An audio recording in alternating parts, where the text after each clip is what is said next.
சென்னையில் போதைப் பொருள் வழக்கில் பிரபல நடிகர் ஸ்ரீகாந்திடம் போலீசார் விசாரணை நடத்தப்பட்டு வருவதாக அண்மை தகவல் கிடைத்துள்ளது. கூடுதல் விவரங்களோடு இணைகிறார் செய்தியாளர்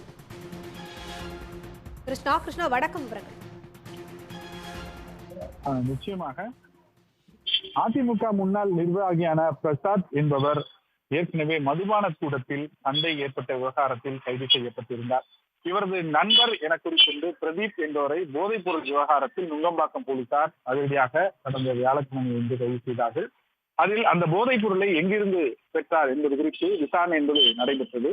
குறிப்பாக பெங்களூரில் 2 நைஜீரியர்களிடமிருந்து இந்த போதைப் பொருள் பெறப்பட்டதாக கிடைத்த தகவலின் அடிப்படையில் தனிப்படை போலீசார் விரைந்து சென்று பெங்களூரில் இருந்து இந்த போதைப் பொருள் சப்ளை செய்த இருவரை போலீசார் கைது செய்தார்கள்.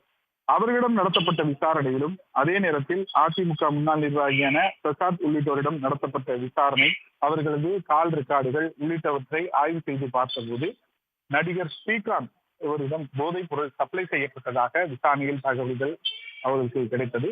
இந்த தகவல்களை அடிப்படையாக வைத்து நடிகர் ஸ்ரீகாந்திடம் விசாரணை செய்ய நுங்கம்பாக்கம் போலீசார் முடிவு செய்தார்கள். குறிப்பாக சேலம் சங்ககிரியைச் சேர்ந்த பிரதீப் குமார் அதிமுக முன்னாள் நிர்வாகியான பிரசாத்திடம் தொடர்ந்து நட்பு வைத்துக் கொண்டு அவருக்கு சப்ளை செய்ததாகவும் அவர் மூலமாகத்தான் நடிகர் ஸ்ரீகாந்திற்கு சென்றதாக ஒரு விசாரணையில் தெரிய வந்திருக்கிறது. இவர்களுக்கு சப்ளை செய்த குறிப்பாக பெங்களூரிலிருந்து கைது செய்யப்பட்ட நபர்கள் அவர்களிடமும் விசாரணை செய்யும் போது நடிகர் ஸ்ரீகாந்திடம் இன்று காலை நுங்கம்பாக்கம் காவல் நிலையத்திற்கு சம்மன் கொடுத்து வரவழைக்கப்பட்டு விசாரணை நடைபெற்றது.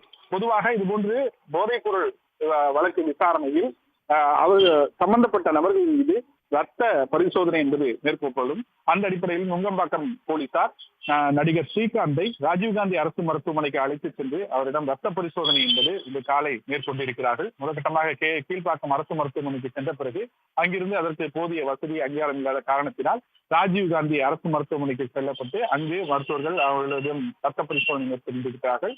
அங்கிருந்து மீண்டும் தற்போது நுங்கம்பாக்கம் காவல் நிலையத்திற்கு அழைத்து வந்திருக்கிறார்கள். இங்கு திருவல்லிக்கேணி துணை ஆணையர் ஜெயச்சந்திரன் தலைமையில் போலீசார் தற்போது நடிகர் ஸ்ரீகாந்திடம் விசாரணை என்பது மேற்கொண்டு வருகின்றனர். குறிப்பாக இந்த நைஜீரியர்கள் அதே நேரத்தில் அதிமுக முன்னாள் பிரசாத் இவரிலிருந்து போதைப் பொருள் பெற்றார்களா, குறிப்பாக கொக்கைன் என்ற போதைப் பொருள் பெற்றதாக கூறப்படுகிறது. அந்த போதைப் பொருள் வாங்கினீர்களா, அதற்குண்டான கையில் இருக்கும் ஆதாரங்களை அடிப்படையாக வைத்து இந்த விசாரணை என்பது தொடர்ந்து அடுப்பதற்கான கேள்விகள் மீது அவரிடம் விசாரணை நடைபெற்று வருகிறது. விசாரணையின் முடிவில் அவர் போதைப் பொருள் பெற்றது உறுதியானால் கைது நடவடிக்கையும் பாயும் என காவல்துறை தரப்பில் தெரிவிக்கப்பட்டிருக்கிறது. அதே நேரத்தில் ரத்த பரிசோதனை முடிவிலும் அவர் போதைப் பொருள் பயன்படுத்தியுள்ளார் என்ற முடிவு வந்தாலும் இதனை அடிப்படையாக வைத்தும் அடுத்த கட்ட சட்டப்பூர்வ நடவடிக்கை மேற்கொள்ளப்படும் என காவல்துறை அதிகாரிகள் தெரிவித்திருக்கிறார்கள். விவரங்களுக்கு நன்றி கிருஷ்ணா.